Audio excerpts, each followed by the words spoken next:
Good morning, brothers. This is probably not the most ideal place to have my phone, but I don't have a phone holder here in the Z. I'm currently cruising in the Nissan Fairylady.350. This was basically gifted to me about 2.5 years ago. A bloke that's got an electronics company in Auckland. It's sort of an online electrical company, and he saw that I had to make a lot of trips around the country for hospital visits and treatments, and he said, mate, that truck you've got is for taking young boys out hunting, and you going hunting and you're clocking up huge miles. I want to help you out. I want you to have something that's a little bit more efficient. He said, I've got $15,000 I want to lend you. I do want it back when you get the all clear, but I want you to have this 15,000 bucks, and I want you to go and buy something that's economical and small just for you. Don't mind if it's a little sports car with just 2 seats, so you can take your girlfriend. At that time I still had a girlfriend who was in my life all the time. And oh shit, it's not really working very well having the phone there, but I've got another place to put it. Still good. And so I was going through town, and there was a car sales there, Houston Motors I think it was, in Nelson, and I'd seen this vehicle quite a few times and always fantasized about it. It was $15,000 what the car was, exactly on the money. And I was driving around with my girlfriend at the time, Aoi, and saw this car at the car sales, and I said to her, man, I've looked at that so long, it's been there for nearly a year. I didn't want to spend the whole $15,000 because I wanted to have a little bit left over for fuel and stuff. And that was a time in my life, there was a lot of chaos, there was a lot of uncertainty and a lot of worry. I was anxious about my future, or if I even had a future. So it was a nice distraction to have a sports car that was fast. We did a block round in my Hilux. We went around the block one time thinking about it, talking about it, and something really weird happened.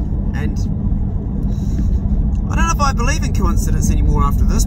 We went round again, and this time the car salesman was outside the car taking the sign off, and at first of all we both thought, oh, it's just been sold, it's just gone, too late. He was taking the sign out the window, and he was putting another one in, and the new sign that he was putting in was 11,999, so it had gone from 15,000 down to, well, 12,000. They always make a dollar, but it was actually $12,000. He just skimmed a couple of G's off it. Sorry, 3 G's off it. Do your maths there, right, Clay? 12, 13, 14, 15. So yeah, 3 grand. And well, it's meant to be. So we went to the car yard and had a talk and jumped in, had a test drive, and the rest's history. So I got it for 3,000 less, and the guy that lent me the money, who's just a top shelf good bastard, he's my bro that checks on me. He's the bro check for me. He's the guy that calls me. I was talking to him this morning even. Wants to make sure I'm okay, wants to make sure that the health's alright, I'm still bloody in the land of the living. And I talked to him this morning. I said, you know, I had my bloods back, and you know that the surgeon's given me a year's warrant of fitness. There's virtually undetectable the cancer in me now. It's getting less and less. And would you like the car back now? This guy, he's a multi-millionaire, and that's not a reason not to honour something that I agreed to. So I sort of had a part of me that goes, well, you know, he's worth millions and he wouldn't even notice this amount of money, but I don't think that way, because I am a man of my word, and he's been so giving to me. And I said, look, I think you should take the car back this morning. I really hate saying it because I fucking love the car. I really should, you should really have the car back. It's 15,000, it's actually not worth 15 grand now. It's probably, I've thrashed the fuck out of it. It's probably now worth about 10 grand or 12 what I paid for it. I have thrashed it. And he said, no, he said, until you're 100% all clear, that's the deal. You might need it in the future. And I said, oh, come on, bro, take it back. I'm feeling like I'm using you now. He said, you're not using me. He said, every time I see you out there driving it and enjoying it, it gives me pleasure, and I support the work you do with with men and young fellas particularly. And this has been instrumental in getting you well and back on the track. Which is true, it has. Having this vehicle was a worry off my mind, because I could zip down to Christchurch to go to St George's Hospital, or I could zip over to Blenheim, that's where I had my surgery in Blenheim, or get my follow-ups in Blenheim, or I could zip down to bloody one of the nurses who's in Wakefield that does all the other healing work on me. So it became a very important part of my rehabilitation, but also going into what I was going into. I think there are many forms of checking on a brother. There are many ways of doing it. Sometimes it means giving financially. Sometimes it means extending yourself financially. The guy that did all the stuff for my music, I'm just going to give my son a hug. Morning, son. Just doing a vlog for the Bro Check Club. Oh, I better actually do Bruno too. Oh, love. What's it, son? Yeah, I'll let him off. He's barking. Pace in here. Sorry about the interruption, guys. Just get Pace out of here. I just put him in. Oh, is a cat in the inside, son? Oh. Oh, hold on. Okay. Yeah. Gotta make sure we don't stuff that one up, because Yona's got a kitten. Just let me know when it's closed, son. I'll all good? Yeah, sorry I interrupt the flow. What I was going to say was that Brian Lewis, who's a very close friend of mine, when I cut off, sorry, let me do this first. Bruno, that's enough. That'll do. That'll do. That'll do, Big Z. Shut up, Big Z. Stay. Stay. Stay. Hey, that'll do. Shut up. I'm going to have to pause for a minute. Apologies about all the noise, guys. I should have got that right. Shut up. The hose is great. Just cleaning kennels while I'm talking to you. But the hose is good if a dog makes noise. And it's like, get wet. They don't like it. Doesn't hurt them. It's only bloody water. Behave yourself. Also lets them know that Alpha Dog is here, and I will not tolerate barking while I'm trying to do a vlog. Po, you're a good girl, aren't you, hey? You're a good girl. So Brian Lewis, he helps produce all of my music, and he's an amazing musician. He's just sent me some more files for music for my Play Tall Stories channel. Normally I use all my own music, but I felt like something different, and it really inspired me getting it. When I came out of the convalescing unit in Wakefield, I was very sick, and I sat down and I composed 10 songs in 50 minutes. Not only did I compose them, I recorded them, and I recorded them all on a Canon camera, which doesn't have, it's not studio quality, but I did them all on that, and they came out, and that became an album, which is now today called Shanties, Cheating Death and Whiskey, and it's got some really good music in it. I was just out of the wheelchair, I was still full of drugs, weighed 56 kg, I was really crook, and these 10 songs came out, and basically that was all the pain and everything I'd been through in the hospitals and stuff. Everything came to a head, and it came out in those 10 songs. And that album is selling really well now. But Brian Lewis was the guy that came all the way from Christchurch and worked on it with me. I said, bro, I've got these 10 songs, they're just in a camera, and they're not studio quality, but I don't want to redo them, I'll never be able to redo them. And he said, leave it with me. And he spent a week with me playing drums, bass, guitar, everything on it, and that was great. But a week later, he went home. A week later, he had a massive heart attack, and he was literally dead. At 1 o'clock in the morning, he was unconscious, going to hospital. He had to end up having a 5 bypass, not a triple bypass, a 5 bypass. That's what they stripped veins out of both his legs.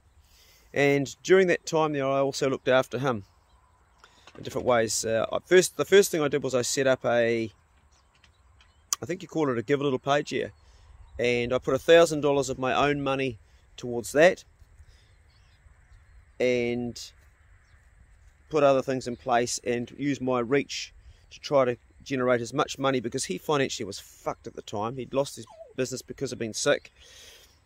ACC hadn't stepped up, and that was really important for me to look after the brother at that time. Really, really important. So it's all swings, and when I talk about giving financially, if you're in a position to, then you should always give to your brothers financially if something like that happens. It's important because they need your help, they need your resources. You've got resources, you're well, and I'm very, very much aware that the cancer could come back, and I might need my mate up in the north to help me like he did with a car. If you do this, it really increases your self-worth and how you look at yourself and how you value yourself. If you're fucking tight with your money and you hold on to your money all the time and you don't extend that to your mates, then are they really mates? Do you really care about them that much?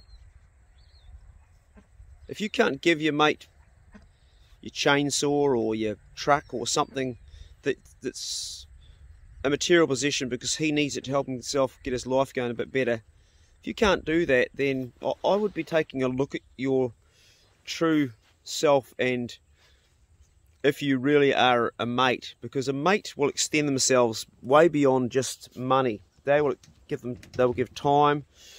I've got people that, Vassie's a good example, David Vass, come around here and put a whole day's work in to help me, smashed out my kitchen. He's a mate. And there's other people that try to hold on to their money all the time and they just don't. Money is something that you came into this life without any money and you can't take it with when you go. So while you're here during this lifetime, let it flow. It will flow both ways. It will go and it will come. It won't make you happy. It will not make you happy. I have been living in this old farmhouse, which is becoming a new farmhouse. This one here's got a whole new front on that I paid my mate Arb to build. I am getting better sleep in a room now because it's a warm room and hasn't got the rodents. But I'm no more happy than I was. I am getting better sleep, and that's making me feel better than I will because it'll be warm. I won't be so cold in the winter. But even that's just comfortable. Being uncomfortable never made you unhappy. So thinking that all the money that you have and you save and you hold on to is going to make you happy, it will not. But giving it to a mate that's in need, that'll make you happy. That'll make you feel good about you. That'll make you feel good. So the Bro Check video today, it's about giving in the true sense. Give of yourself, give of your money, give of things that will help a brother when a brother's in need. Over the years, I have given away a lot financially to a lot of men in trouble. And every single one of those men today is back on track, and I am a part of why they're back on track. I played an integral part of why their lives are going well. And the value of that there, you cannot put a price on that. And when I go to my grave and I'm lying on my deathbed, taking my last breaths, I will remember that I made someone else's life better. Isn't that a cool thing? I'm hopeful that I won't lie on my deathbed and die out. My dream's always been to be with the woman I love and to be dying in her arms. It'd be horrible for her because she'd end up having an old dead bloke on top of her. But I've read so many times about old blokes dying, having a heart attack while making love. I don't know why I shared that with you, but I was thinking, that's a fucking good way to die, man. You've just made love to someone you love and then you're like, that probably won't, in all honesty. I'll probably end up drowning at sea or up in the mountains. That wouldn't be a bad way to go either. Probably a story for another day. Anyway, go steady. Check on a brother. Smash out the day, and we'll see you in the next video. See you later.